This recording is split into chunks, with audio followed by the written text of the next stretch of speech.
फिर से आप सभी का बहुत बहुत स्वागत है। आज की इस वीडियो में कक्षा 12वीं इतिहास के very most important questions 2 number वाले, 3 नंबर वाले और 4 नंबर वालों की बात करेंगे, जो आपकी अर्धवार्षिक और वार्षिक परीक्षा दोनों के लिए इंपॉर्टेंट है। अगर आप इन क्वेश्चन को अच्छे से तैयार कर लेते हैं तो चाहे आपकी अर्धवार्षिक परीक्षा हो या वार्षिक परीक्षा, काफी अच्छे आपके नंबर आने वाले हैं। तो चलिए शुरू करते हैं वीडियो और एक एक क्वेश्चन नोट करते जाइएगा आप लोग। चलिए, तो आज का हमारा पहला क्वेश्चन है 2 नंबर का। मोहनजोदड़ो नगर की दो विशेषताएं लिखिए। पहला क्वेश्चन क्या है आपका? मोहनजोदड़ो नगर की कोई दो विशेषताएं लिखिए। आपको इनकी विशेषता लिख देनी है। अगर आपको इनके उत्तर नहीं आते हैं, कमेंट करिएगा तो हम उत्तर भी आपको बता देंगे, ठीक है। दूसरा जो वेरी मोस्ट क्वेश्चन है, गहपति से क्या आशय है? गहपति से क्या आशय है? चलिए, थर्ड क्वेश्चन की अगर हम बात करें, महाजनपदों की दो विशेषताएं लिखिए। महाजनपदों की दो विशेषताएं, आपको क्या बताना है?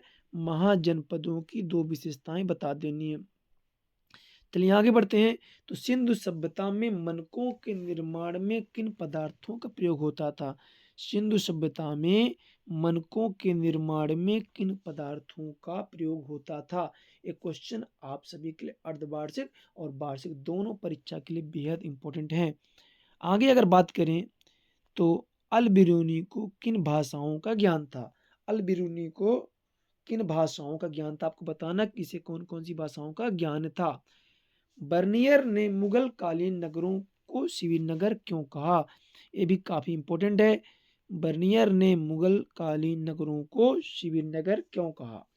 फिर आता है कि सगुण भक्ति परंपरा क्या है? आपको क्या बताना है कि सगुण भक्ति परंपरा क्या है। फिर आगे बढ़े प्रश्न क्रमांक 8 की ओर। वीर शैव परंपरा क्या है? वीर शैव परंपरा क्या है? चलिए आगे बढ़ते हैं, जो कि बहुत क्वेश्चन है। मुकदम या फिर मंडल के कार्य लिखिए। क्वेश्चन 2 नंबर या कभी 4 नंबर भी आपसे पूछ लेता है। इस क्वेश्चन को आपको अच्छे से कर लेना है। आगे बढ़ते हैं। इसके बाद आता है प्रथम गोलमेज सम्मेलन कब और कहाँ हुआ? क्या बताना आपको? प्रथम गोलमेज सम्मेलन कब और कहाँ हुआ?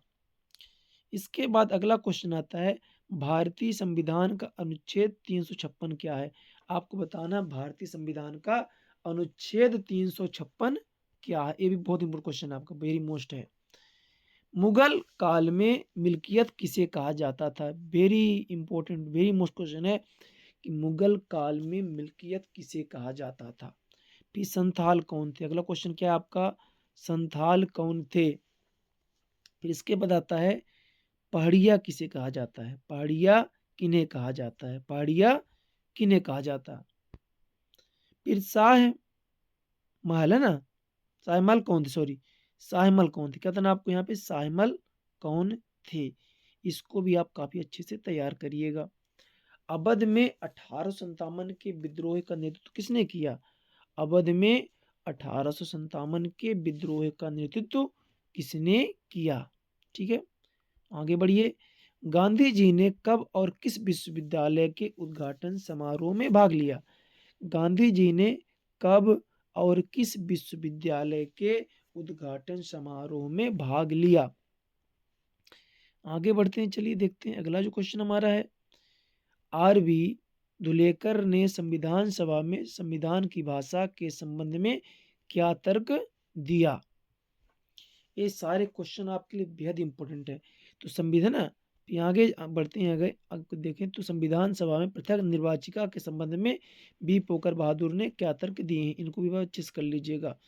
फिर आगे बढ़े अगर, तो संविधान के मसविदे में विषयों की कौन सी सूचियां बनाई गई थी? आपको सूची बताना है कौन सी सूची बनाई गई थी, ठीक है ना। अगले वीडियो हम देखेंगे 3 नंबर वाले क्वेश्चन, ठीक है ना। तो आज हम 2 नंबर वाले क्वेश्चन देखेंगे पूरे पूरे। इनको आप बढ़िया से कर लीजिएगा, ठीक है। अगर आपको उत्तर नहीं मिलता है तो आप कमेंट करिए, तो उत्तर भी मैं आपको प्रोवाइड करा दूंगा।